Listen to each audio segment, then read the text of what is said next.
athi mesesele nakodwa siwachazelela ngomama msishe engibeka ithuba ukuthi mapi lo mathini lawa now uma uJesu efike emhlabeni noma efike esefa kafanele mfethu miya umuntu wami afike azokhuluma amazwi let him counteract lesi sono esithandeleke umuntu ngayisikhombisi abonke igama lenkosi noma kwamhleke kancane ukufunda leVeticus chapter number 14 ukhuluma ngomuntu ezohlambuluka othokweni ngoba ukho bakuyisono bakuyisifo esirigadwa as a sin disease wawubukela noma wawubuka njengomuntu owumoni uzophatha uthoko ngoba ukho bakuthiwa kuphatha abantu abonayo abonke igama lenkosi now lithi iBhayibheli uma lo muntu ephethe uthoko uzazohlanjululo kufanele athathe amajuba amabili uma ethatha la majuba amabili angakaze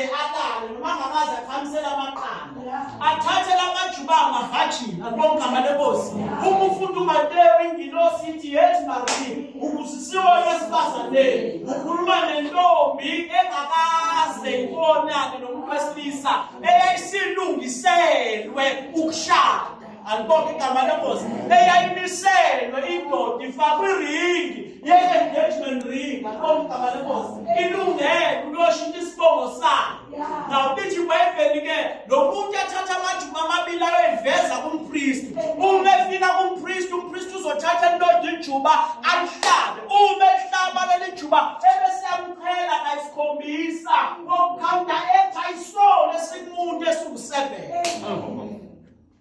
noma ekhawunta-acta ukona komuntu ohleze endaweni esiwu-7 kumuntu albonke igama lenkosi now lithi iBhayibheli uma esehlabile umpristi elijuba emqhela konke ngayisikhombisa ebese leli lodwa liyeka liyandiza leli bendiza lisho ukuthini lisho ukuthi zonke izono zalo muntu seyihamba naleli juba zithethelele albonke igama lenkosi albonke igama lenkosi ingakho bemthebe evuka abantu bakithi mabafundi baphapha noMaria ekahle kade efuna ukubona uJesu lithi iBhayibheli uyebavuka aqala ekuseni uma emkhuthalele wahambe ekhathazekile ekhaya ethi inkosi yami bayibeke inkosi yami efuna ngoba uzwile kathi uzovuka lithi iBhayibheli uma efika uMaria esembona uJesu ethi uyaqinile utamthi bethi kahle Maria akasayi kubaba ngamanye amazwi angakandizi nezono zabantu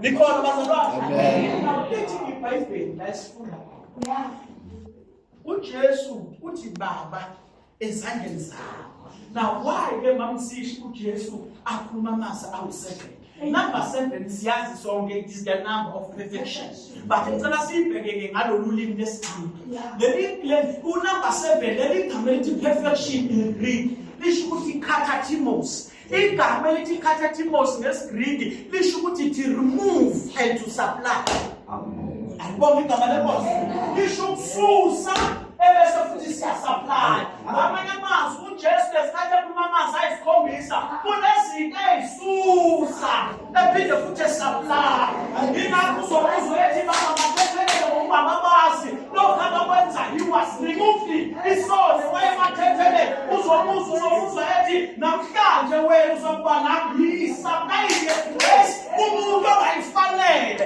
he was removing us from the pit of sin he was removing us from the pit of death ezosupply ngomusa ingakho namhlanje ivangeli simphila ngomusa ingakho futhi ishumela ngomusa uma ngiphuma lana nje angilindele envelope kusithenjwa because freely as I've received freely I shall give out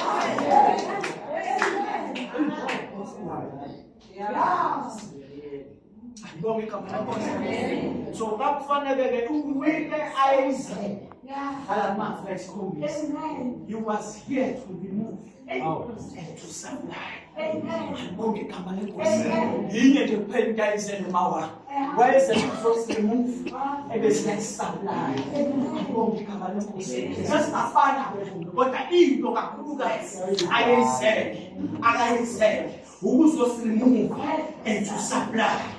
Bonke igama lenkosi. Now ithi iBhayibheli uma siqhubeka sibheka no number 7 uma sizocheck ukuchitheka kwegazi likaJesu igazi likaJesu bazalwane uma sizolibheka liqale noma uthefike esiphambanweni selivele selichithekile kodwa na uma sibheka ufanele ukuchitheka kwawo ngoba nali igazi likaJesu lichitheke kawu7 ngaphambi kokuba afe uzobheka kokuqala uma eseGethsemane lithi iBhayibheli eGethsemane abasona ababala konke igama lenkosi ngoba babesesanda ukuhamba ibanga elo-64 kilometers ngithela ngibheka ku-Google Maps 64 kilometers ngokusuka lawo eMaritzburg so amablemi ke ncane yami uma belapho bangangangalapho babehambe uhambo lude behamba ngezinyawo babengenamahashi babephathele balanga yethi iBhayibheli uma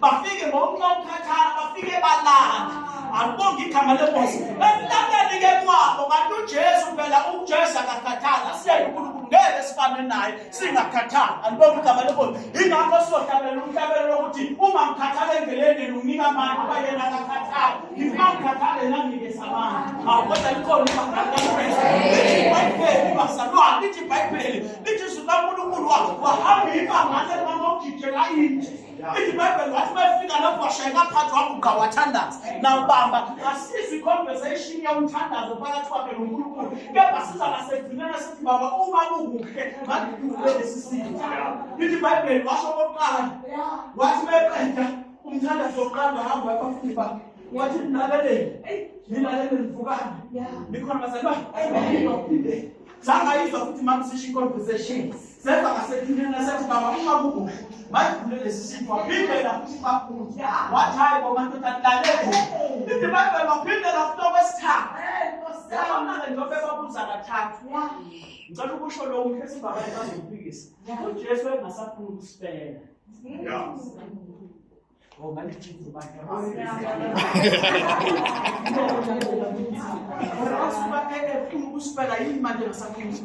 Jesu mfethu udithilile wayengasafuni ukusifela. Nikholwa bazalwa? Wayesetha ethi uma kukuhle makwenze njani sithando? Masidlule lesi sitho. Wayengasafuni ukusifela ngoba wayesekubuhlungu besithambane ngakathi wayese-experience umuzwa wey'pikile engakafiki kuzo wayese-experience umuzwa wemvimbo owu-39 engakafiki kuwo akubonke igama lenkosi kanti vele kade ngoba uJesu wabethelwa nomhlaba ungakabi nasisekelo kodwa sokukhuluma ngendlela ukuthi wabethelwa nini umhlaba ungakabi nasisekelo nikholwa bazalwa yingakho bekuzozibizayo abaprofethi ukhuluma into ezipast 10 into esiyenzekile uIsaiah 53 uthi uIsaiah 52 verse number 1 ubani wakhona ngesikuzwileyo into esizwe esiyenzekile ingalo kaJehova yevulelwa bani na ngokuba yakhula njengehlumela phambi kwakho nanjengempande eyomileyo emhlabathini lithi iBhayibheli na uthi umfundo verse number 40 umuntu omhlungu ongenabuhlu basimbuke yayishayiwe ihlusiwe sathi thilithesisiwe ishiwe uNkulunkulu verse number 5 sixoxela ngeke uIsaiah esevele yenzekile ngoba wabethelwa singakafi ngisho emhlabeni amen nikholwa bazalwane nikholwa bazalwane amen lithi iBhayibheli uma ethi masidlulele sisitsha akasafuna ukusifela manje uzwandazana uzohlala iBhayibheli bathandaza umjuluko wakhe wazophenduka igazi yilana kwayedehydrated khona hayi esihambani okay ngoba uma amanzi engaseke emzimbeni phela into eningi emzimbeni amanzi uma amanzi engaseke emzimbeni kuthi igazi ngesiqu zoboya so amanzi kuye ayengaseke kwaphuma igazi yilana ke singasho ngokuthi wayethi ngolimi ba amanzi ayengaseke emzimbeni hayi esihambani nikholwa bazalwane iBhayibheli waguqa wathandaza izithukuthuthu zakhe zendaba zona zaphendulika zaqala laqala lachithe okokuqala lithi iBhayibheli uthe benza impression ngani uthandaze kathatha lithi iBhayibheli uthe besuma lapho kaKhampala sosha athi ubani uJesu wathi ngingusho iBhayibheli babhekela u3 basebasalazeka phansi baguqa naye ebekhulume kathatha nawe baba kwafika amasosha lithi iBhayibheli kwehlike lo sesethandaza kwesithathu zamqinisa wafika amazi into eyenza ukuthi azafinyelela esiphambanweni ukufika kwengelo so zayifika ngaba kahle kanti sibonga kwengelo ezamqinisa ngoba kwayese uJesu nabo bakali babethi Jesu uthi flesh so lesikhathi zefingi lo saseka noKristu zafika zamqinisa zamnikeza amandla lithi iBhayibheli afika amasosha lithi iBhayibheli esevukile nengebe esebuyisile uba kade ngathi nalithi nokotile ukuyibuyisa kodwa wavele wayibuyisela ukuthi when he calls a restoration he calls a total restoration akadingi ikhulumo ezokubuyisela lithi iBhayibheli athi mesele kuyisile ingene lithi izwi kaNkulunkulu ke lithi siyeza abazali siyeza ukuthi ngokugcina fanele ngiyabona ngokwemkile na lithi iBhayibheli ke phethu sithemba lithi izwi kaNkulunkulu bese kuyisile ilokuzana ingene lithi iBhayibheli kwaqhamuka isosha lamfubula ngeqindi laphuma igazi okwesibili selimshaye ngeqindi namhlanje ngeqindi wathi yazela bambopha ngozankosi nasesinqeni bamdusha bathu akahambe bamveza phambi kwaPilato bamveza laphambi kwaKefasi kanti uPilato noKefasi babengaziwani yathi lenkosi noma ningezwani kodwa salani nibuyisana wenza reconciliation nabantu kanti bengazazi amen lithi iBhayibheli uma kusenjalo bamthatha wathi uPilato ongona ngahamba oshaka ukuthi akulahle now dachitheke kwesithathu wafaka washaya imvimbo 39 Isaiah 53 verse number 5 Isaiah 53 verse number 5 nangemvimbo yakhe siphilisiwe thina sonke uPilato ethi abazomzisa ubuhlungu njalo uzophilisa thina kwi-HIV uPilato ethi abazomzisa ubuhlungu njalo uzophilisa thina kwi-TB sibona ukuthi uPilato uthumele ukuthi aboshaka basaphiliswe efeni ingakho siphila singawaphuzanga amaphilisi ukuthi siya-understand izakho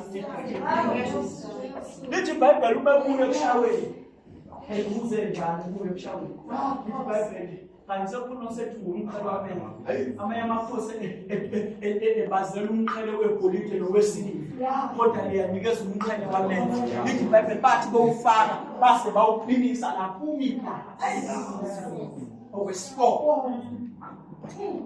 ayibonke igama lenkosi lithi iBhayibheli esewufakile umqhele bammusha kathiwa akahamba lithi iBhayibheli kwaqhamuka uJoseph wase-Arimathea wafaka unyaka wathiwa mthwalisa isiphambano wathi uJesu no bring it back boy asilingani nawe ingakho ungezwe eBhayibhelini ukuthi waphelelapho uJoseph ngoba kafikanga entabeni emnqobo ukuthi uJesu wamtshela nje kusahani ukuthi no ngeke silingane nawe singesamo mina umuntu ofanele efela abantu ayibonke igama lenkosi ingakho phela labantu abathi thina sikhonza uMlungu yebo babambelele iVesi ngoba uJoseph wase-Arimathea bazalwane kakumu-Afrika and ubheka incwadi yesambulo uma lithi iBhayibheli waseqhamuka olungileyo athi memchaza uJohane sisikhumba sakhe sasinjengebronze ebaziweyo ubani obrown umuntu omnyama kusho ukuthi uJesu wayengasiyena umlungu ukuthi nje phela wavikela kaIsrael uJesu umuntu omnyama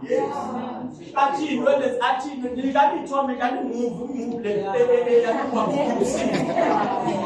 athi tuthethe move esikhathi sikhonza umuntu bathi cha wayomnyama njengani Jesus was an African wazalelwe sena athi maqhubeka uJohane athi nezinwele zakhe zikroshele ngathi ezelo wathi uyayibona nje lezi zinwele zisirolekile ngathi ezePakistan kodwa umlungu ezakhe eshaya ngathi hayi sithi iBhayibheli nje bafethu izwi lelo sidla kuphela lithi iBhayibheli uma befika entabeni entabeni lesisiphambana kade sithwele kathiwa kalale phezu kwaso lithi iBhayibheli uthe melele phezu kwaso bamlalisa bamshetha isipikili ngapha nangapha lachitheke igazi okwesifana lithi iBhayibheli bamagcina lapha ezandleni baphinde bamfaka nasey'nyaweni lachitheke okwesi-6 lithi iBhayibheli esekhulumele wonke amazwi wathi but ungathethele labakwazi abakwenzayo namhlanje wena uzoba ngabe eparadise mama ebheka nawe indoda ngoba saze kufanele sichaze lokumini ukuthi wayengahlanganisa imindeni la uJesu kahle kahle kafeze umbhalo kafeze umbhalo so chaza ukuthi umuntu yombhalo ofezeka ayikho imindeni ayihlanganiswa la now the Bible what Jesus uNkulunkulu mushiya mina wayesefila uNkulunkulu akahlala lapho nabonisona washiya indoda yakhe bayisifolesono sethu lithi Bible wathi ngomini leli igama lithi ngomile ngesebelo lisho ukuthi itame leli igama lithi itame lisho ukuthi I'm suffering wayebomela amandla wayebomela imphefumulo he was suffering because yasafarisha uma uNkulunkulu esengekho ukuwayisa ingakho phela abantu bokhana esogweni into okwenza ukuthi esogweni ukhali usungakhaliswa ukuthi umlilo uyashisa usukhaliswa ukuthi presence kaNkulunkulu ayikho because once kwaba nespace phakathi koNkulunkulu nomuntu suffering yaqhamuka kafuthi ubeke qhamuka lithi iBhayibheli ngawasho kwesi-6 ungekhuluma kwesi-6 wathi kufezi esawamkelile ilokuza isawa wayo nakhona kumele sichaze lila ukuthi yini baphuma isawa wayo ngoba kwakho uma umuntu ezobuyiswa ezofakwa ngaphakathi umuntu wayinokho wayikhishela ngaphandle lithi iBhayibheli kuzabuyiswe ngaphakathi ekhaya lithi iBhayibheli bakuthunywa uviniko bese ufaka uyiswa anikezwe engaphandle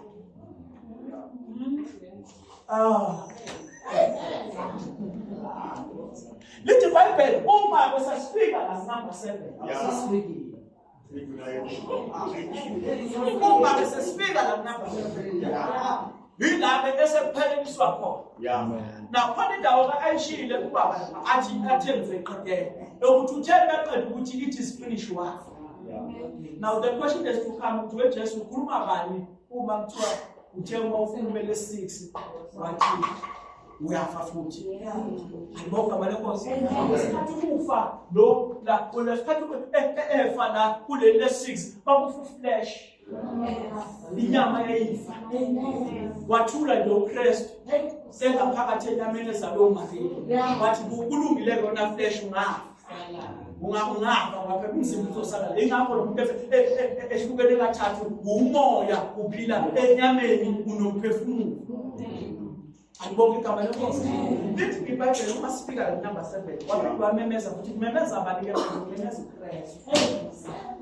Ngoba uKristu akahlali nomuntu. Angibonge igama lenkosi. uKristu akahlali nomuntu. uKristu awudecide ukuthi ubeka. uKristu unendawo yakhe yena ayihlalela kuyona. Angibonge igama lenkosi. Wamemeza uKristu wathi base ezandleni zakho ithi LLT I trust my spirit in prayer. It's amplified la I commit my spirit. Ngamanye amazwi nobody kill Jesus. You can't kill him, but he can decide just to sleep. Angibonge igama lenkosi. Akekho umuntu onamandla okulala uJesu. Nawe mthele wepima bethatha ufile ngathi cha kafana. Uthi nje uyakhetha ukuvela la. Uyakhetha ukuthi uvela thatha umphefumulo wakho ubeke ezandleni zakho. Yingakho bele bathela ngeziphansi ngezihlakeleyo ukuthi lelithi babetha abantu bakhuluma ngeindonga lithempele enkulu aseJerusalem ngaleli time. Methi naleli lokuza eJerusalem ngizokuyisa emva kwezinsuku ezintathu ebese ngiyavusa. Akho ukuthi ukhuluma ngethempeli kanti ukhuluma ngayo kodwa. Angibonge igama lenkosi. Wathi ezandleni zakho Ngiyawubeka umoya wakho. Waphefumula umphefumulo wesikhombisa. Waphefumula umphefumulo wokugcina waphuma uKristu.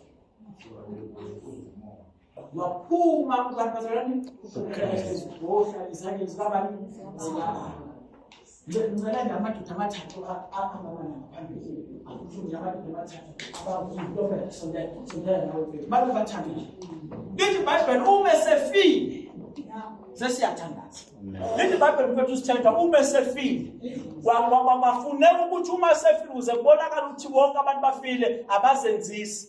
Babe photoza kuthathwe ilokuzana isaphwayi. Aphula amalunga amathambo. Bonke la kuhlangana khona amathambo baphula amathambo. Ahlukaniswa amathambo. Ayibonke igama lenkosi. Lithi iBhayibheli kanti la mathambo kaJesu ngoba sazofanele avuke. Kwenzeka inhlelelo ukuthi ashawe zelelesi. Kodwa kaJesu angashawa. Ngoba bakufanele kuzale ibandla ube bashawa amathambo ibandla langeke lizale. Ngiyakhumbula ukuthi igazi lisachitheka u600. Uma lizochitheka kwesi7 igazi kaJesu babiza uMatthias. Bathe Matthias ngoba siyakwazi wena la ukuthi uyindoda ushaya ukhoba u7 na ushaya uyakwazi. Lithi iBhayibheli ukuthi uMatthias akabone emehlweni. Uhamba kanje uMatthias akabone emehlweni. Lithi iBhayibheli wathi hayi mina ngizolishaya leli nxele. Njalo abantu abayivumayo uma kuzohlatshwa inkomo. Lithi iBhayibheli wayivuma uMatthias kanti akabone emehlweni. Lithi iBhayibheli esikhathi egxoka eshaya ohlangothini. La ekwaphuma khona thina ekwaphuma khona ibandla. Ngoba sizalwe ngokuphambeneyo asizalanga ngendlela yowesilisa nowesifazane kodwa sazalwe ngokuphambeneyo siphuma ohlangothini. Alibonge igama lenkosi. Lithi iBhayibheli wathi behlaba kwathela amanzi esweni kwase kwathela igazi lachitheka la u7 la counter etha isono esiphila ngaphakathi kithi. La ngangcina ke ngocounter ethi isono la yena wena khona esweni la ngaboni lavuleka. Lo wathi esefile wakwazi nokubaphilisa. Wakonfessa uMatthias wathi impela lo ngoba kade emthela amagazi ebagwaza kodwa uthebethelwa yindoda. Lo akhona amagazi wonke singathela ngawo. Inyanga singasibhunyela ngamagazi ezinkulu. Inyanga singasibhunyela ngamagazi eyinkomo. Uthi noma usuzophothula uphuze lenkomo lemphuzile lemfuku ukwenzela ukuthi uhlangane nabaganga. Kodwa kunegazi ekwakonfessa uMatthias. Wathi wonke aseyithelile bagwaza. Kodwa leli lithemba lithela. Lithemba lithela isimo sami sashintsha. Kunegazi lazalwane. Elithi bayithela umuntu. Impilo yomuntu besiyashintsha. Akhona amanye asithelayo kodwa siqhubeka siphile kusona isono. Akhona amanye asithelayo siqhubeka siphile kona ukona. Siqhubeke sithelile. Kunalabo bathi asihlabele mbuzi uma kade sihlabele nkukhu la ngasebenza. Bathi asihlabele nkomo uma sihlabele mbuzi la ngasebenza. Kodwa kaJesu ukuthi kube noshintsho. Sithi mesingaboni bese siyabona. Ngathi uhlabelela I was blind but now I can see. Leli gazi lenza ukuthi sibone okufihlane nje. Leli gazi lenza ukuthi sibone lokho abantu abangafuni ukuthi sikubone. Leli gazi lambula izinto uhulumeni angafuni ukuthi sizazi. Amen. Oh glory to Jesus. Singafihli esimo. Kodwa thina abantu esihamba negazi likaJesu sikwazi ukuba nomoya okwazi ukubona izinto noma singasanganga ngesikhathi sobandlululo. Kodwa uma uhamba naleli gazi wavulelwa ngobandlululo ubona ukuthi kahle kahle yini yasidayisayo ngoba izwe mfethu kanjena nje. Lithi iBhayibheli labona isosha wathulwa umzimba wayiswa ethuneni. Ngamanye amazwi ngomzimba usethuneni. Umzimba ubephi? Usethuneni. Ngomphefumulo lithi iBhayibheli noma ngithi ngomzimba ubephi usethuneni. Ngomphefumulo khangeza mfethu usezangeni zikababa. Ngomphefumulo lithi iBhayibheli wayesihogweni eyosilandela ikhi ukhona uphethe ikhi yangiphe ngokhulu uphuthume. Lithi iBhayibheli mehla. Lithi iBhayibheli esihogweni kune-celebration yabo baba. Kune-celebration enziwayo. Kuthiwa simnqobile uJesu. Usathane wenza iphathi namadimoni. Wenza iphathi kuyahalaliswa esihogweni. Kuyahalaliswa usathane namadimoni. Ukuthi baqede njengoba amadimoni ehalalisa nawo. Kodwa namhlanje I'm here to declare a new message. Ukuthi namhlanje sizokugcina lithi iBhayibheli kuthekise njalo besa enjoy. Thekise njalo besa enjoy. Kanti uJesu yeza. Babonke amazwe esihogweni wabona negazi kaJesu ayelokhu eliqhela esengelene ebheke phansi. Lithi Bible uma eda lithi zikaNkulunkulu bakhuluma isidini chief demon yazi wena usifu uyabona lokukhanya okukhulu okuzakazi kuningi kuzingonyama ey'ngenikayo. Lithi Bible wena wasondela. Lithi Bible waqinile ukuzana isystem kathi nje ekadidala. Lithi zikaNkulunkulu wavele wathi give me the keys. Akagcina ngokwenza njalo wamkhiphisa ikhanda wafezekisa umbhalo ukuthi inzalo wesifazane iyokhoboza ikhanda leli. Kodwa likhona leli bani. Lithi uma mkhiphisa ikhanda wathi give me the keys wamnikeza ikey wahamba wayovula iparadise ngoba iparadise lalingapha ngaphansi. Ingakho usathane wayekwazi ukuyovula athomenta akhona. Ingakho phela uSawuli ube sefile uSamuel. Lithi Bible manje wesifazane oyenomoya wamadlozi wathi ngicela uhambe uyomvusela uSamuel. Wahamba wesifazane ngoba abantu ababekhwethe imoya yamadlozi babenawo amandla wokuhamba bayovula bathomenta wabula uSamuel. Wathi befika uSamuel kuSawuli wathi ungikhathazelani ngilele na ngoba babesenayo i-access ngoba uJesu wayengakafi yokuhamba bayovula iparadise ngoba la ngasezansi uma qeda ukusho esiphambanweni ukuthi elwele lamasabatha. Lithi Bible babamnyama baqhalezela amathuna bakhona abavukayo lesikhathi bevuka bakwenzeka iparadise shift la isuka la ngaphansi liyoba la ngaphezulu.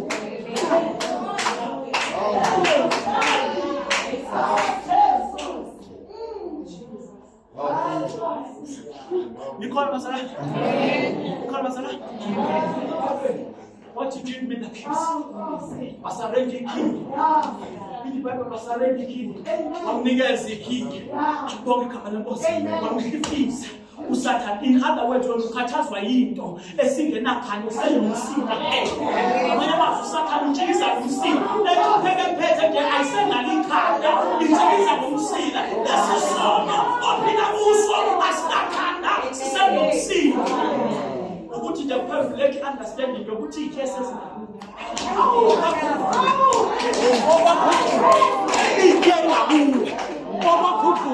ingakho ngashada ngasebenzi understand ukuthi all the keys singaningi ngivulingeko la ingakhona awukhona umzwayo babuzana bathi ushada kanjani lo engaqashiwe ngenapesitibali lalela ngi-understand ukuthi nginey'khiye ngivula la okuvale khona ngivale la ekuvuleke khona umsaba ngencebeko oluvulekile ngiyavala uma lencebo oluvalekile ngiyavula.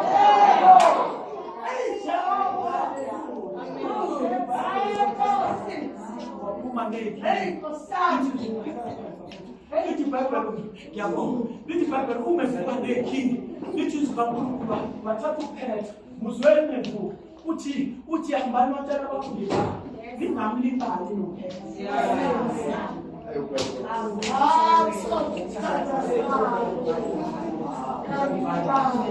Lithi Bible rathi ningamlibali nobani nophethe.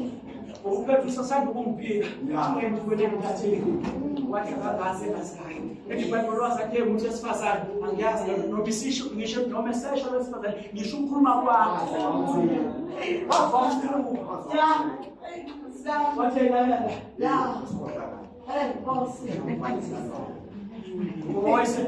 Ukhona abantu abakushiya umsindele lo. Cha bazokushiya bazokuyekelana noma bashiya noJesu. Lithi Bible umevuka. Lithi Bible ukhuluma noPetro uma sekushanele. Uthi lakelwe Petro unesihlakaleni imphethe. Uthi nginikeziwe ihluthulelo. Uthi amandla okufa nokuphila alaphakini. Izihluthulelo ngizinikiwe ubaba. Ngibanga phezu kwalelihlwa. Ngiyakulapha ibanga. Namasango ehayidesi angeke aze lahlula ibanga.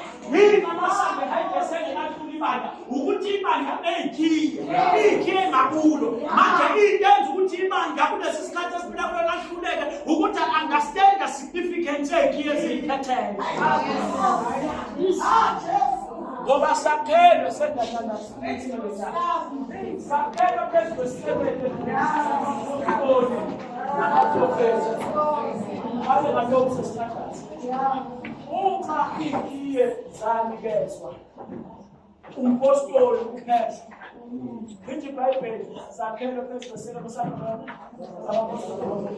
uma bangena lapho engekho umpostoli, uma bangena lapho engekho umprofethi, kuphela mishinyanga ngingakaze ngizwe izwe liqhamuka inkosi yethu, inkosi ithini ngo-2023 isana nesiprofethi esisodwa sokuthi yathi inkosi kubakuqhiliza, yathi inkosi kubakubhemu isana leso siprofethi ngo-2023. But inkosi ekhuluma ngezinto ezayidlalene nebandla ngo-1956 hayi ngo-2023. 2023 sibhekene nocorona, sibhekene ngabe sifuna ukushiya izindlu sibeke emakhaya manje intela indlaleni. So sidinga uNkulunkulu wakulesi sikhathi, hayi uNkulunkulu wango-1956.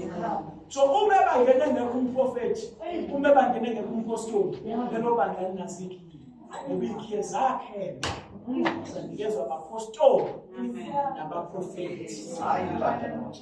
Hayi bandla nabapostoli, abapostoli nabaprofethi. Hayi futhi abathandazi, abapostoli nabaprofethi. So uma ibandla lakho sengozini kwamanje uyothandaza uyofast ingakho unikela ungaphumeleli ukuba ikhiye ihlezi phezu kwabapostoli nabaprofethi. Amen. Amen.